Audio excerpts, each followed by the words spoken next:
Ladies, gentlemen, mesdames et messieurs, meine Damen und Herren, señores y señoras, mesdames et carrera, welcome back. It is game number 2 of the Dimaga against ROOTDrewbie show match series, or better to say ROOTDrewbie versus Europe, and with his opponent today being Dimaga, who is now here spawning as the red Zerg. In the bottom right, we are on Tal'Darim Altar.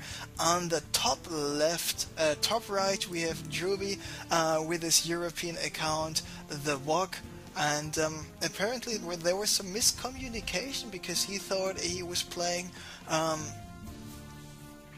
the North American servers, Dimaga, so he's having a little bit of trouble here playing on the European server. Now Dimaga is, before the first match even started, he was complaining that his computer is giving him a hard time. He cannot play on his full potential right now, and that he's got some problems even on the European servers as well. And he was saying that even though he's got an account on the North American servers, it would be even worse to play for him there. So both guys having a little bit of problems with the hardware or with the connection in general. So they might not be able to play to their full potential, but we saw some good games anyway, or we just saw a very entertaining first game anyway. So now Dimaga moving out here with his drone on the bottom left, not spotting anything. In the bottom right, we see that ROOTDrewbie did not scout just yet. He's still here going for the wall off. He was not moving out of his base. And now with the barracks finished, he might be once again be able to go for this one barracks into expand play. Now there we see the second depot coming up right away, and still not getting a gas, so gasless expansion play is most likely what we see by him. Dimaga here going for the hatchery first once again. There we see the extractor coming up. The pool is being built for him as well, and yep.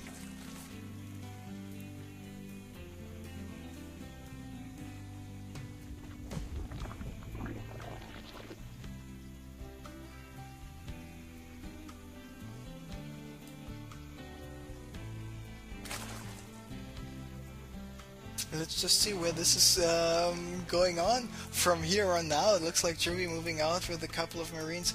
Maybe he wants to make something happen in that regard. The third Marine just popped out for him. Marine's just repelling the drone, but looks like he just wants to occupy the Zalnaga watchtower for the moment. So did ROOTDrewbie actually go for some scouting? No, he did not. He scouted here in the top left, he scouted in the bottom left, so now he knows that Dimaga is in the bottom right, and he even only scouted, he actually scouted the whole base. I thought for a moment you just would scout for the natural expansion, but if you scout, take the additional 3 seconds and make sure your opponent is not one-basing you if you are playing against a Zerg player, because it looks like with some Zerglings moving out, ROOTDrewbie having 4 Marines, and with his 4 Marines should be able to micro well enough to take out all of those Zerglings if they would continue to attack. And of those 6 Zerglings, only 3 survived, and only were able to attack 2 Marines a little tiny bit. Now more Marines moving in here. Dimaga still has this overload here in position, so he knows, okie dokie, this expansion is already up and running. ROOTDrewbie does not know about this overload. Now we see a reactor being built, and we see this factory is being built as well. So looks like ROOTDrewbie is going exactly for the same build, getting out 4 Hellions and try to do some damage here in that regard. Maybe he's going for a slightly earlier push this time with the Marines and the Hellions, but no, he pulled back his Marines, got the bunker here at the natural expansion up. Now moving back with the barracks, we should see the starport for the medevac to go for some shenanigans with the Hellions here pretty soon. And indeed there is the starport. We see the tech lab on this barracks for the upgrades. Scouting Zergling got taken out by the Marines in the bunker, and ROOTDrewbie is continuing with the SCV production. Meanwhile, Dimaga is continuing with the drone production. His very fast layer is once again finished already. There he's going for the infestation pit somewhere here it is, and with this infestation pit positioning, ROOTDrewbie might actually be able, if he's focusing a little bit more on siege tanks, maybe to make something happen. And because sieging up here on the low ground basically frees you from any circling and bailing harassment. Just having some siege tanks and some marines here on the low ground, or elevate some stuff on the high ground onto the low ground once again over and over, might actually be able, might make actually able to do some damage here. But no, instead DrewbieE decides to go for a very fast expansion number 3 here. Expansion number 2 is still, he needs to take out the rocks, but let's focus on those 4 Hellions. Zerglings trying to attack once again, are able to take out 1 Hellion, but the 3 other Hellions still alive. Dimaga, I think he spotted those Hellions. Now he will spot them for sure. There's still the rocks there, so at least DrewbieE pulls back, and if he will be able to just get this command center going pretty soon, he actually will be able to take the lead in terms of economy.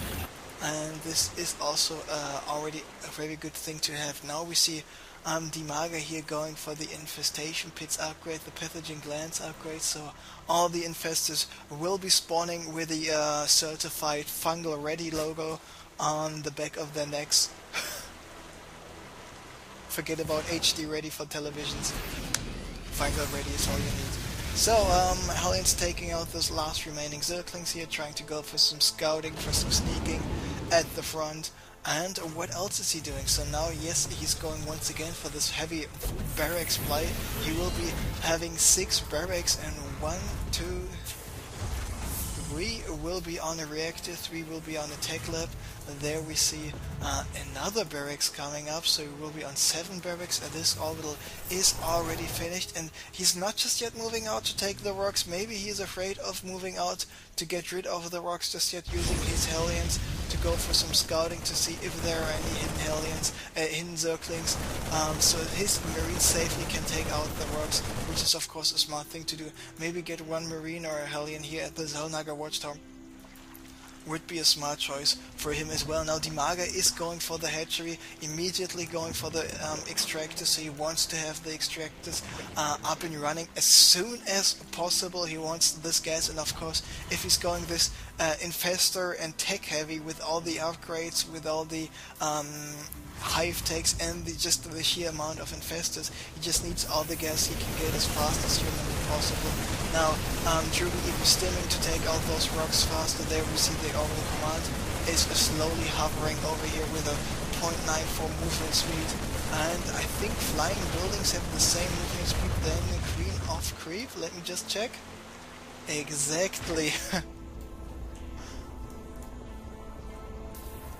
So if you ever want to go for some sort of race of the snails, lifted Terran buildings and off-creep queens is an even matchup. So, what else do we have? Now, all those upgrades, all those barracks and their add-ons got finished. He's got the stim finished, the combat shield will be finished in the next 5 seconds, even going for the concussive shell.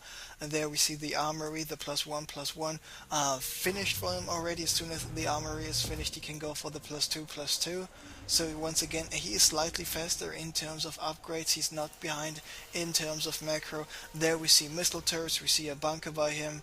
Wants to secure this expansion, does not want to have any Zerglings going for any run-bys. Meanwhile, Dimaga is occupying the Xel'Naga Watchtowers here and sitting on his 3 bases, now going for the hive once again, and 12 minutes 50 seconds is an ultra fast hive tech timing here for Dimaga. And if I see Dimaga playing with his superless Zerglings, very fast infestation pit and even faster hive tech, I really like to play on the ladder and try this out myself, but I think I lack the mechanics a little bit. So some scans coming up. So DrewbieE knows about the sheer amounts of Zerglings, he knows about the infestors, and maybe and hopefully this time when he's going to get his ghost, maybe even though he might have some legs on the European service, getting the cloak to compensate for that. I mean, adapt your playstyles to the environment you are playing in might be a good idea to have. So now he's going for some scans, moving on here with the Marines and with the Marauders. Taking out as many creep tumors as possible, stimming all over the place, And what is Dimaga doing? He's not just yet attacking, he's having tons and tons of Zerglings, but not too many Infestors actually. So now DrewBie is pulling back after getting rid of a lot of those forward creep tumors here. You can do this absolutely. Now more Infestors are out. He's going for the Ultralisk Cavern +2/+2, the Adrenal Glands, the attack speed are great, of course. Zerglings which attack 20% faster, profit even more from each single attack upgrade they can get. So this is what you call synergy, by the way. So Chitinous Plating coming up for Dimaga here in the Ultralisk Cavern, having some patrolling Zerglings in order to deal with some drops, because DrewBie is now going for a small drop with some Marauders.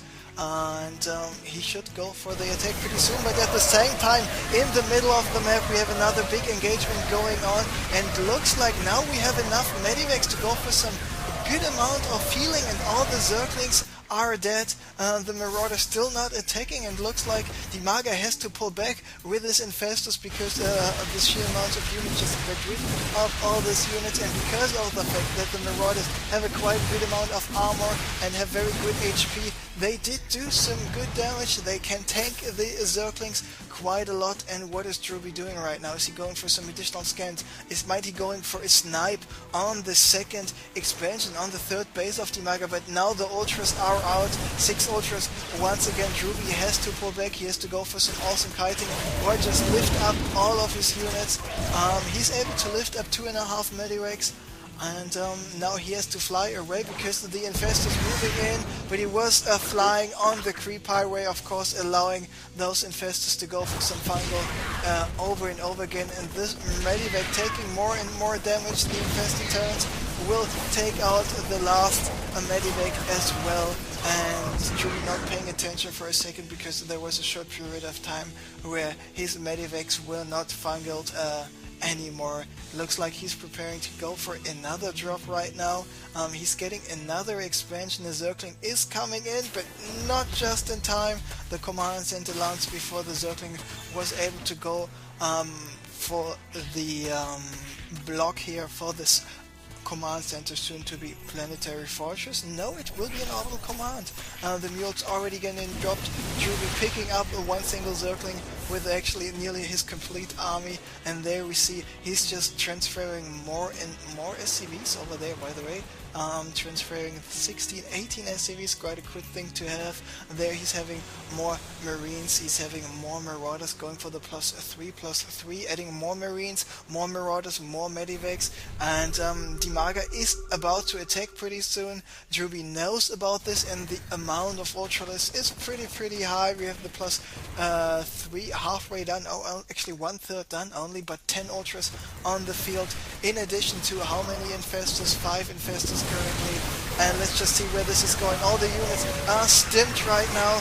DrewBie running away from possible fungals, but it is still too much energy here. And the supply count for DrewBie is constantly dropping more and more, but he's not just yet giving up. He's on 144 compared to now 100, 200 supply by Dimaga, because Dimaga just decided to build 6 more Ultras and 24 more Zerglings. And now, of course, the orbital is getting lifted up, and looks like all the SCPs, actually not all of them, because nice job by DrewBie to pick them up. So DrewBie is just rebuilding his forces, and there we see all the Marauders, we see all the Marinas, and he's able to produce 6 Marines and 6 Marauders at the same time, but without any ghosts to deal, or let's just say Banshees or whatnot to deal with the Infestors here. DrewBie is still in a tough position, because as soon as his Marines, and especially his Marauders, are getting fungaled, the Ultralisks just will shoot through them right away. And Dimaga is now going for this 3 o'clock directly next to DrewBie here, and he's going for the bottom left natural expansion. This hatchery just got finished. We see some drones being transferred, going for the double extractor right away, and DrewBie once again is able to happily mine here. So Dimaga is still max. We take a look at the resource counting station. He's currently sitting on 4,000 minerals and nearly 1000 gas. I mean, DrewBie is just getting his gas and mineral count higher as well, but still Dimaga will be able to reinforce much faster. There we see the Ultras moving in once again, and the wall of Ultras just chewing their way through the forces of DrewBie to victory here, and the Medivacs try to heal as much as possible, but it's just not enough. The Marauders not enough damage for DrewBie, even though he's got the +3 finished. He's able to deal a lot of damage, but still it's just too many Ultras for him to handle. Now Dimaga is moving in, more finals being casted on the Medivacs, a couple of those Medivacs going down. We have 42 more Zerglings in production for him, and looks like once again Dimaga with his Infestor Ultralist Zergling style is able to just rip the forces of DrewBie apart here. Maybe it is time for DrewBie to go for a change in terms of build orders, because him not being aggressive in the early stages of the game and Dimaga completely skipping any Roach, Baneling or Mutalist take makes Dimaga vulnerable in the early stages of the game. So looks like Dimaga will have game number 2 here as well, and looks like we will have a GG in the next seconds here pretty soon. Even though DrewBie, I mean, props to him, he was able to take out all of the Ultralists, but it's just too many Zerglings with all those upgrades for him to handle. We see 4 more Ultras, 3 more Infestors, and 26 more Zerglings getting produced right now. But DrewBie is really living up to this never give up, never surrender type of even Korean motto in terms of StarCraft. Just not leave the game too soon. But there we see the Zerglings taking out the Orbital here as well, and looks like the Zerglings now moving into the second expansion, taking out all those forces here as well. DrewBie gets some more infantry up, takes out the Zerglings right away. The question of course is at what cost, and because of this Orbital going down, where is he able to mine from? It looks like he just used the Orbital from... he actually made a new one.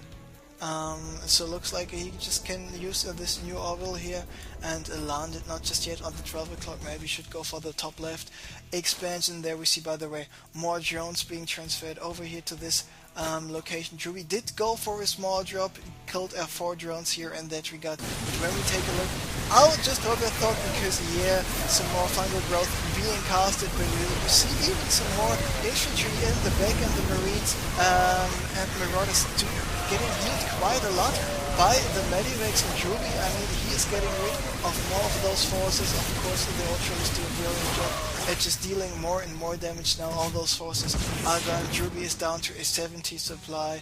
And let's just take a look at the amount of workers killed. So Dimaga already got rid of 43 SCVs. Meanwhile, DrewBie was only able to get rid of 11 drones in total. Units lost is showing us that DrewBie is behind the 4,350 resources right now, which is an okay amount, so to say, but because of Dimaga having his bases up, especially the 4th base, a little bit sooner, he was just able to play a little bit more cost effective with his forces, especially with the Infestor, and because of the macro power of the Zerg, and because of the fact that Dimaga played so cost effective with the final growth, with the Zerglings and the Ultras, he was able just to get the best of it, because as soon as you are playing cost effective with a Zerg and make sure that you're macro good enough, you're in a very, very good position. It looks like there we see Dimaga moving out once again. Bunker, which was being built here, got cancelled. We see DrewBie, all of his Infestors, all of his Marauders are in the red, taking more damage. We see Zerglings getting split to take out this Orbital, but it is a little too late, because GG is called. Dimaga takes the second game here, and the DrewBie vs Europe show match series. Congratulations to him.